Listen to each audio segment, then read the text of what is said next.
I think he's being used as the useful idiot to people, operators, politicians, dictators who want to feel that they have free rein to do whatever they want. This was always obvious with Putin, wasn't it? It was obvious throughout the last administration where Donald Trump ended up siding with Putin against his own security forces at that conference that you always like to reference in Helsinki in Finland. But in terms of getting your ally, getting your girlfriend to go to the loo with you, that's essentially the role that Trump is now playing to both Putin and to Netanyahu. The Newsagents USA. It's John in the New South Wales Bureau. As ever. And it's Emily in good old Newsagents USA HQ. Yeah. And no one could criticise Donald Trump for a lack of activity in the field of foreign affairs. He has met Putin in Alaska and rolled out a red carpet for him. He has had his envoy going off to the Middle East. He has been involved in what's happening on the India-Pakistan border. He's had lots to say about China. But what does it all add up to? And in the past 24 hours, I think you'd have to say, not very much. What has he achieved? Probably zero. That you've now got a situation where Putin's drones are flying into Poland, a NATO country, and have to be intercepted by Poland and other NATO partners. And you've got Benjamin Netanyahu attacking Qatar, a sovereign country, to go after Hamas, and apparently Donald Trump not really knowing anything about it and sounding mighty pissed off at the end of it. So far from actually reining people in and bringing peace, it's beginning to feel that the likes of Putin and Netanyahu feel more enabled than ever to do whatever the hell they want, wherever they want, knowing that Trump will do nothing about it. Look, this is a president who came into office promising to end wars. In the last week, he has redesigned the Defence Department as the Department of War. His Defence Secretary is now the Secretary of War.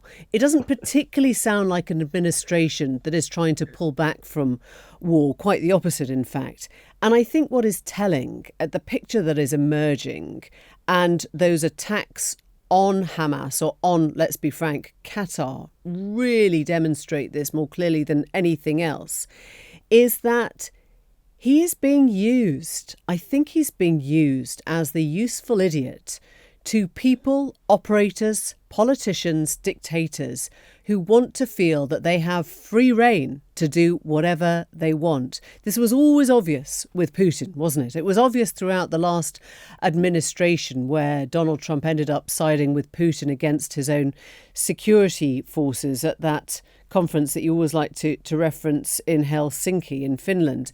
But I think it's become even more obvious this time round that Putin finds Trump a very useful ally, that he can turn up in Alaska, Trump will come and meet him, Putin will say there won't be a ceasefire, and Trump will be, okay, yeah, fine, no, I get that. No, don't worry, I get that, it's fine. And Netanyahu has clearly done the same thing. It was Netanyahu that wanted to strike Iran, and he found a friend in Trump. And of course, he then found not just a friend, but military support from Trump. Now, whether the nuclear bunkers were ever destroyed by American might, we still don't know, and there is quite a lot of doubt over that. But in terms of getting your ally, getting your girlfriend to go to the loo with you, that's essentially the role that Trump is now playing to both Putin and to Netanyahu. And I think what has become clear is when Trump says he's not thrilled after Israel strikes Hamas, this is what happened yesterday, he's tried to condemn the Israeli airstrike, not for what it was, but because he wasn't actually told about it first. Now, history doesn't relate what Trump would have said if he'd been, told early enough about the action. But he's clearly quite pissed off that Netanyahu now feels he has liberty, he has the impunity to just go ahead and do it and then go, I'll tell you in a minute. Now, what was Netanyahu doing trying to strike potential Hamas leaders in Qatar? I mean, he didn't get them, from what we know. Qatar is meant to be a friendly nation to both the US and Israel. It is part of the core negotiating geography of helping bring Hamas and Israel to the table to try and negotiate a way out for both Gazans and for the hostages. And suddenly it's coming under fire in the middle of the negotiations. No Hamas leaders were killed. And from what we understand, Israel knew about the people living in Qatar, has known about the people living in Qatar for months, if not years, if not decades. So the actual act makes absolutely no sense at all. But the fact that he wasn't really scared of Trump, I think tells you everything. Yeah, I mean, I think with that, look, American negotiators had gone to Qatar to speak to the very people that the Israeli Air Force were trying to take out. It's deeply embarrassing. And Qatar, you know, a lot of people might find this uncomfortable because the Taliban found a home in Qatar when, you know, they were fighting, and so have Hamas. But Qatar sees itself, I mean, not topographically, as the Switzerland of the Middle East, i.e. a country where it's neutral, it tries to get peace deals done, it tries to get them over the line, and that is why Hamas, and before them, the Taliban had offices in Qatar, in Doha, as a way of kind of being a place where you could talk to your enemies and try and find a way forward. With the Russia stuff, I mean, how many times have we now heard Donald Trump say, okay, Vladimir, unless you do this, then heavy sanctions will be coming your way. You know, you've got another 2 weeks before you've got to comply. And the 2 weeks comes and the 2 weeks go and nothing happens and another deadline is set. And, you know, that term for Trump, the taco president, Trump always chickens out.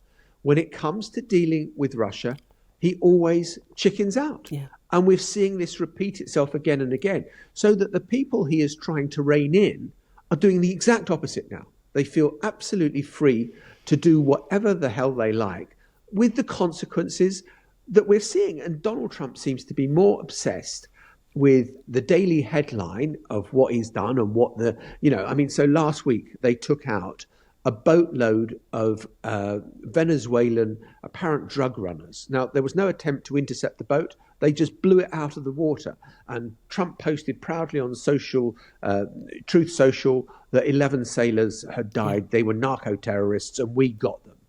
Well, is that the way that America is now doing business? I mean, you know, it was another day's headlines. But was there any strategy in it, which is the bit that I just can't fathom about where he thinks any of this is going? Yeah, I mean, J.D. Vance was asked about that. We know that there were 11 sailors on board the boat. We don't know that they were narco-terrorists. They might have been immigrants. Yeah. They might have been blown up anyway. But when J.D. Vance was asked about this, he talked about sort of due process coming afterwards. I mean, you know, he's got a Yale University education and he's like, oh, don't worry, we'll kill them first and then we'll investigate, which is kind of the thing that the IDF says when they shoot people in Gaza. It's this sense that the rule of law comes second to whatever you actually need to do first. I mean, Trump was very clear on Truth Social when he was writing about the Qatar attacks. He said, this was a decision made by Prime Minister Netanyahu. It was not a decision made by me. Well, too right, actually, because don't forget, Qatar has just promised Trump a £400 million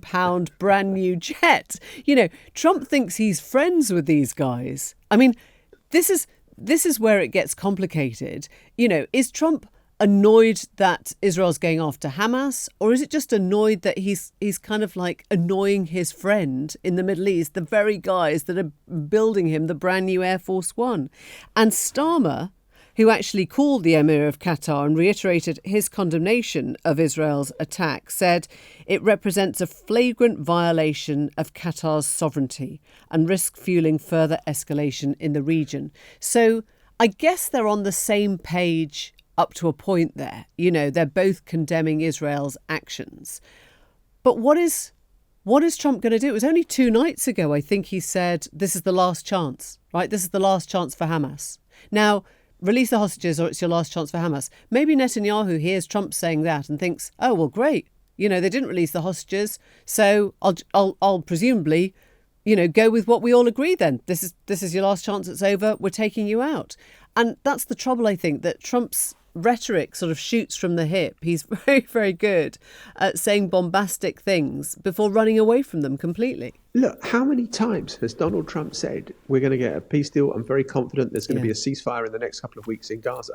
I mean, umpteen times. The advantage that Trump has is that in the United States of America, not that many people are focused on what is happening in Gaza. They're not that focused on what is happening in Ukraine. So when Trump says, I've made huge progress with Putin, they go, yeah, and get on with their lives. And I'm making, Netanyahu's doing exactly what I want, and we're going to get a peace deal. Yeah, get on with their lives. There is no scrutiny of it. But you'd have to say, I was speaking to a diplomat with long experience of dealing with Moscow, who said to me, they can't believe it in Moscow because they keep thinking there is something much cleverer going on, that Trump is playing a game that is much more subtle and much more nuanced. And then they realize, no, it really is as stupid as it looks. And they're just bewildered by this. They cannot believe that the lack of knowledge, the ignorance of Steve Witkoff, who is, the special emissary who goes around with his much younger girlfriend, doesn't take a note taker into any of the meetings. Or a translator. Or a translator. He depends on and you just think, this is absolutely frigging nuts. And it is yielding absolutely nothing of any substance. And, in the Indian subcontinent, America has spent 30 years ever since approving India's civil nuclear program and building a closer relationship with India. And, Trump has blown it up in the last 2 weeks because Modi wouldn't, nominate him for a Nobel Peace Prize. It's almost as though American foreign policy has become frivolous. It's whatever the next headline is. It is performative. There is no strategy, it feels, in anything that he's doing. Yeah, I mean, it's a repeat, dare we say, of the first administration, which was Trump going off to Singapore for a meeting with Kim Jong-un. His rocket man, who he called his, new best mate. And I mean, I just remember, in a way it's forgivable that last time round, we all, the media kind of as one dropped everything because we thought this was going to be a breakthrough. Oh, Trump's got a new way of doing things. He doesn't stick to the rules. He does things his way. Oh, he's got a much more sort of emotional touch. He's got really good EQ. He gets people. No, of course he didn't. It went nowhere. Absolutely nowhere. Nothing happened to neutralise the threat of North Korea. Nothing happened with the relationship between Kim Jong-un and Trump, even after he wrote that lovely letter. There has been no breakthrough on virtually anything related to foreign policy, except for the wars that Trump claims to have ended, where countries say, no, you didn't. That was nothing to do with you. There's a few of those around, but there has been no foreign affairs success. I'm trying to work out what you would call a movement that has helped Trump or America in any way for the last 9 months. Are we missing something? What are we missing? Well, it's a really good question, because it's very hard to look at what the concrete achievements are. Look, America is getting more money from tariffs than it was before. Tariffs haven't had the devastating consequences on the global economy that some people thought they might, although a lot of economists argue there is a long tail on this and it still might. But in terms of relationships that have changed, the relationship with Canada is in the toilet. The relationship with Mexico, in the toilet. The relationship with Denmark is in the toilet. NATO has pledged to spend an awful lot more money, but will it or won't it? I'm here in Australia. Apparently, the Prime Minister here can't get a meeting in the White House with Donald Trump. Australia is a key partner of the United States of America. And, the Prime Minister isn't getting a look in. And so you kind of think, where is this mythical land where there has been this transformation? I thought it was really interesting. When Steve Witkoff, this guy, the property magnate, who, is Trump's emissary in all these places and has delivered next to nothing, came under attack from a long piece that was written in one of the magazines in America. And all sorts of people came out to defend Witkoff and say how brilliant he was, including, I thought strikingly, Jonathan Powell, who is the National Security Advisor to Keir Starmer. And you just, and Powell said, the thing about Witkoff is he's able to open doors that no one else can. And you think, Well, that's probably true. When you're Donald Trump's person, you can open doors that wouldn't be open. Yeah. But what do they do once they get the door open? I mean, 10 out of 10. Come in, you're getting Putin, have a doors cup of open. tea. Yeah. Yeah, exactly. And you just think this is going nowhere. And, for people looking for American leadership, and you get the impression that Trump does want to show leadership in the world at the moment. I mean, I think he's been much more active on the global stage than we ever thought he would be when he was talking about, it's time to focus in on America and being much more nativist and pulling up the drawbridge and, just concentrating on America first. He's actually been very, very proactive in the international community. But to what ends remains an absolute mystery to me. We'll be back in a moment with the Republican strategist Doug Heye. He's in town and he's got his own thoughts on Trump, foreign affairs and Trump's relationship with Jeffrey Epstein. Joining us now is a friend of the show, Doug Heye, Republican strategist and former director of comms for the RNC, and a man who has bravely made it across this town during a week of tube strikes. Doug, I'm so happy to see you. We could spend an hour on the tube strikes, and that's about how long as it took to get here from South Kensington. So, which would fascinate our listeners, I'm sure. But there are more pressing issues now. And I want to take you to the adamant denial of Donald Trump that he ever submitted a birthday note to Epstein. We are talking on the day that the full birthday book of Epstein letters, cartoons, grim stuff, pictures, was published. And Donald Trump has insisted this is all a Democrat hoax. Is there a chance that it isn't him, that he didn't contribute? If there's a chance, it is the slimmest chance possible. And if you look at what the Wall Street Journal did in its initial reporting, it was very lawyerly. Clearly, the lawyers looked at it to be clear on what the Wall Street Journal could say and couldn't say. They didn't want to get sued. Obviously, they have. But now that we've seen this document, which looks to be very authentic, clearly the Wall Street Journal is in a better place. And one of the things that I find very curious about Trump in his adamant denials on this is part of the rationale of why he didn't do this is, well, he would never do this. He wouldn't do anything crude like this. Well, we know that Donald Trump talks crudely, locker room talk. That's the Access Hollywood tape all over again. And that is so factored in on all things Trump. If he was able to win after the Access Hollywood tape, this document shouldn't really be a problem for him. It's the denials and the fact that it doesn't placate that hardcore, real rock-ribbed support that Trump has from a real small part of his base that has questions on this that never go away. So if you were his director of comms now, where would you be? What would you be telling him? I'd be saying the same thing all along. It's all going to come out. Let's get it out in a way that we can control how it comes out instead of denial, denial, denial. And what we see with Trump, and we've seen this so many times, where it starts with a denial, then it's, well, yeah, I did it, and it's not so bad, and then an attack on you. We'll see if he goes through that process here again, but he's made this a bigger story than it needs to be.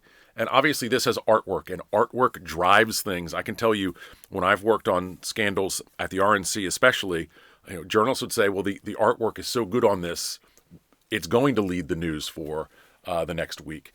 This is a perfect example of this. If you knew that this was there, even if you didn't remember every word, which you probably didn't, get it out as fast as you can so you can move on. But he's already trying to sue Rupert Murdoch. I mean, he's taking the Wall Street Journal to court over this and saying it's libelous, saying it's defamatory, saying it's not true. Well, that's why if you go back to the initial story, the Wall Street Journal was very, very careful in what they said and what they didn't say, because they didn't want to get sued or have a suit that had real standing. And the release of this document shows there's probably not much standing here for Donald Trump. And we know his willingness, if not eagerness, to use lawsuits as a weapon. So this is not designed to win a big settlement with the Wall Street Journal. It's designed to show that he's fighting. Yeah. I mean, in that book, we should also say we've got a bit of a letter from Bill Clinton. Mm-hmm. We've got Peter Mandelson. We talk about him on the daily newsagents today.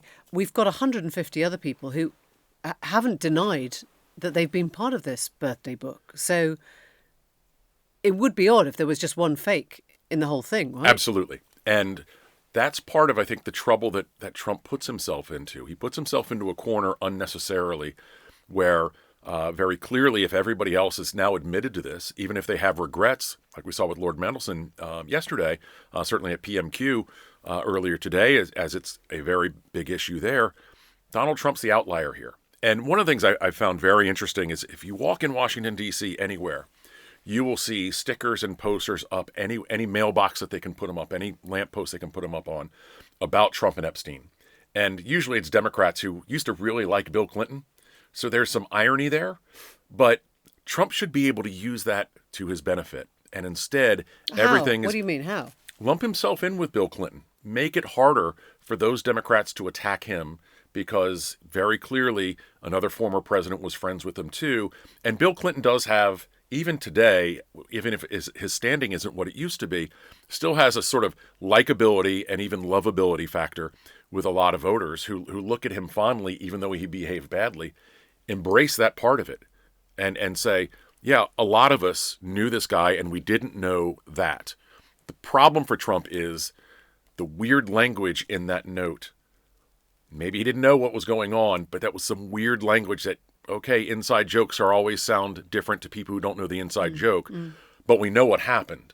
And that language is problematic for him there.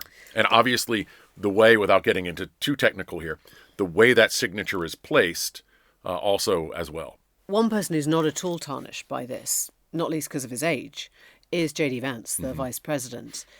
His initial tweets, denials, were very stark. I mean, you referenced the fact that he was one of those that said, "Oh, well, can you imagine Donald Trump doing this?" And everyone went, "Yeah." Well, does this thing even exist? And we're now saying, "Well, yeah." Well, isn't it an absolute fake? No. So he tied himself to a denial which, in the light of today, almost looks like he was kind of dropping him in it a bit. Mm-hmm. No question about it. And you think that, really? Oh, yeah. And look, with Trump world, you have to be loyal to Donald Trump every minute of every day. Donald Trump isn't somebody that you score points with. He only takes points away one at a time. And so that affects how Republicans, not just what they say, but how they say it. You stand with Trump, and you stand with Trump in very Trumpian terms, right? So think of it legislatively. When I worked in the House leadership during Obamacare, one of the criticisms of Obamacare was how big the bill was. Yeah. Forget what was in it. It was too big. Yeah. We shouldn't pass bills of this size. Now, under Donald Trump, Republicans are touting one big, beautiful bill. Doesn't matter what's in it. Its size suggests how beautiful it is. You have to back up Trump and talk like him. So J.D. Vance, very eager to use all the tough talk, regardless of what the facts are, after the fact. And J.D. Vance and everybody else in the administration, one of their main challenges is they are not Donald Trump. So they don't have necessarily that loyalty from the base that Trump has in a way that really doesn't go anywhere, except for those who have questions maybe about Epstein. And they don't get that benefit, not of the doubt, but just that benefit of the remain, that those people are always going to be by Donald Trump's side and nobody else is Donald Trump.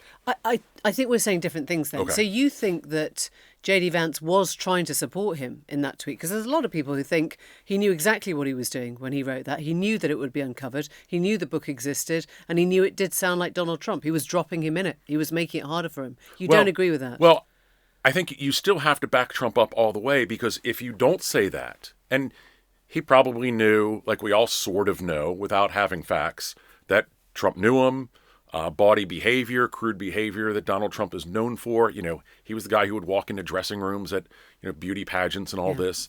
All of that. I've been at the beauty pageants with him. It has to be a scene. I can't imagine. But you have to do that regardless of what comes next. And it's why I think a lot of them set themselves up for potential failure, especially because they're not Trump. But if Vance, he didn't have to say anything necessarily, but felt compelled to. If he had said anything that showed 1 ounce of separation from Trump, then that's a much bigger story. So he just has to do what Trump is doing, which is it's a hoax, it doesn't exist. Yeah. And with everything Trump, it's follow the bouncing ball and hope that people don't remember that the ball was here and then it moved over there. It's interesting. I mean, we've talked for 10 minutes and we haven't mentioned the victims who obviously lie right at the heart of this story.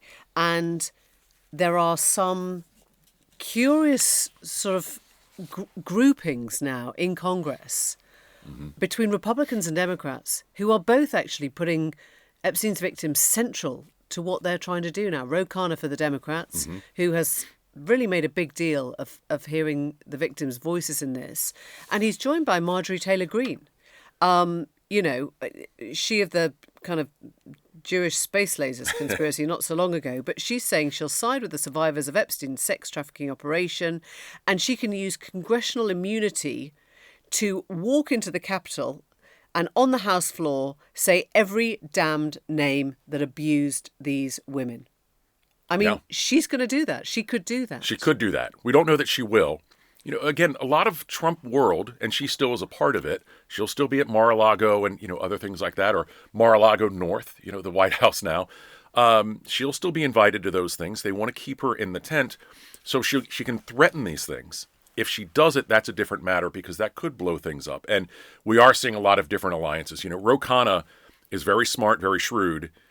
And when he finds an opportunity, he really seizes on it. This is a good example. The line that you hear about Ro Khanna is, because he hasn't been in Congress all that long, is... He's Californian. He's California Democrat, is unavoidable for comment. Meaning... Not this time. He's going to have a comment on everything. Yeah. And he's going to get in reporters' spaces whenever he can, whatever the issue is. This is an issue that just doesn't go away and is a perfect political opportunity for him. And if you're siding with victims... what's better? Yeah. Where do you think this goes? I have no idea, but I don't think it goes away. And that's for a few reasons. One is conspiracy theories never go away. There are still people who think Elvis is alive. There are still people who think that the moon landing was faked and all of this.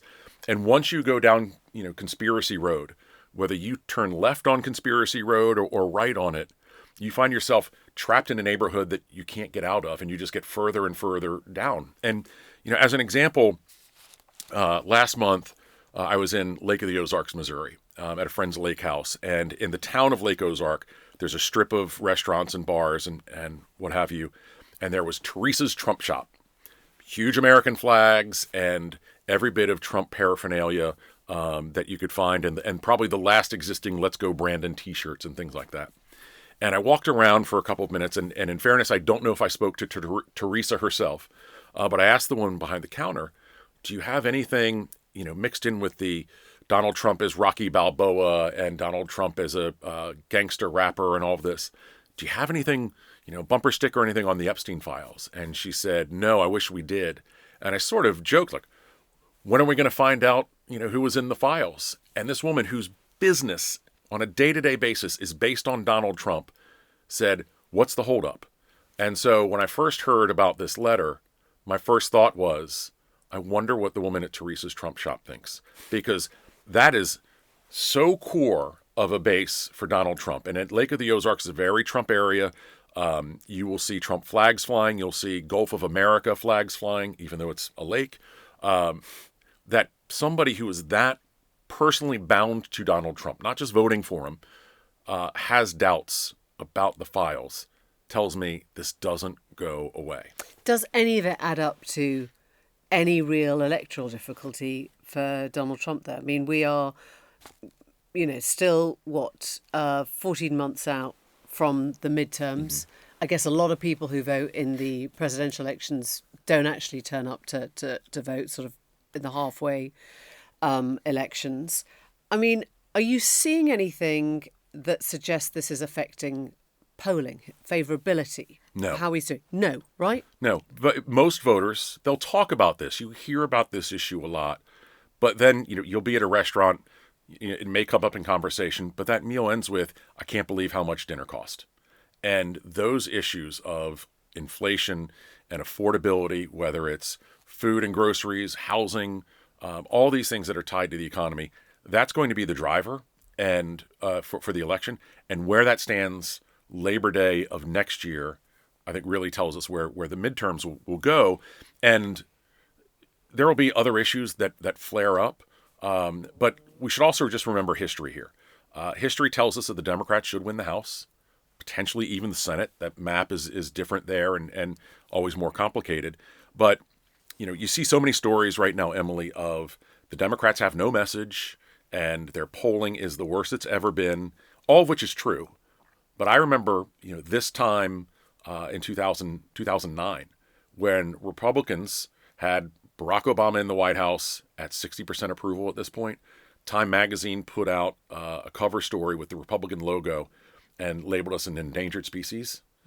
18 months later, we pick up 63 House seats. Yeah. Now, Democrats aren't going to do that. There just aren't enough open seats for that. But they should win the House just based on historical trends. This issue, by taking Trump's eye off the ball of where it should be, is a problem, but it's not a voting issue. I mean, it's interesting, Doug. You talk about historical trends, but you could point to, the deportation, the use of masked immigration officers on the streets, rounding people up. You could point to the fact Trump's putting armed forces and National Guard on Democratic-led cities. You could talk to the fact that, to your first point, inflation isn't really coming down and the costs aren't really going down, are they? I mean, there are bigger issues you can look at right now in America than what a historical trend is. You don't. I mean, is that showing in the polls at all, or not really? I think it really, especially with the issue of crime and policing, it is very much a question of who do you talk to. Yeah. And it's interesting living in Washington D.C. when that first happened. Democrats touted. I was on a panel on CNN with Jake Tapper and Karen Finney, Democrat, dear friend, and she's talking about how great it is to live in Washington, D.C. because crime has fallen so much. And that's true. Crime has fallen a tremendous amount. There was obviously this artificial spike around, COVID and so forth. But D.C., most people don't feel safe.